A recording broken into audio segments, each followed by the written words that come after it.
आज घरी इतका खमंग वास आला होता ना की काय सांगू तुम्हाला। आज मी रेसिपी बनवली आहे छान खिमा मटर। तर ही रेसिपी पावासोबत, नानसोबत, पराठासोबत आणि राईससोबत सुद्धा खाऊ शकतो। छान आणि मस्त टेस्टी लागते। त्याला मी घेतलं आहे छान असं गरम मसाला दाखवत आहे। नंतर 2 कांदे घेतले होते बारीक कापून आणि इथे खिमा घेतला होता छान स्वच्छ धुवून। आपल्याला त्याचं एक्स्ट्रा पाणी काढून घ्यायचं आणि टोमॅटो, अद्रक, लसूण आणि काजू आणि गरम मसाले छान याची पेस्ट करणार आहोत।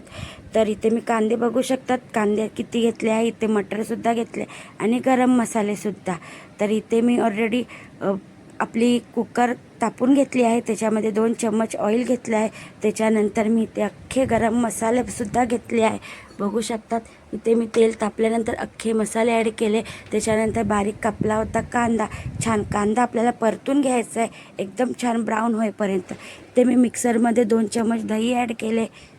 त्याच्यानंतर दही ॲड केल्यानंतर मिक्सरमध्ये पेस्ट करून घेतले। ते कुकरमध्ये कांदा आपला हलकासा लाल झाला की छान त्याच्यामध्ये आपण पेस्ट केली होती ती ॲड करणार आहे आणि त्याच्यासोबतच हिरवे वाटाणेसुद्धा ॲड करणार आहे। मसाल्यासोबतच छान परतून घ्यायचं आहे। आणि इथे मी घरचे सुके मसाले, हळद, काश्मीरी मिरची पावडर, थोडासा गरम मसाला घेतला आहे, चवीपुरते मीठ, थोडीशी साखर परतून झाले की खिमा ॲड करणार आहे छान चिकन खिमा। आणि कुकरमध्ये घातला की त्याचा खमंग वास इतका घरी सुटतो ना तुम्हाला काय सांगू।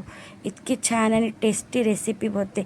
छान पाणी ॲड केलं आणि आपल्याला 2च शिट्या काढून घ्यायच्यात। छान असं आपले 2 शिट्या होणार आहेत तोपर्यंत तुम्ही माझ्या यूट्यूब चॅनलला अजूनपर्यंत सबस्क्राईब नाही केलं असेल तर माझ्या यूट्यूब चॅनलला लाईक, शेअर, सबस्क्राईब नक्की करा। तर रेडी झालं आहे छान टेस्टी थिक ग्रेव्हीवाला चिकन खिमा मटर रेसिपी। तर आजची रेसिपी कशी वाटली कमेंटमध्ये नक्की सांगा। टेस्टी आणि यम्मी।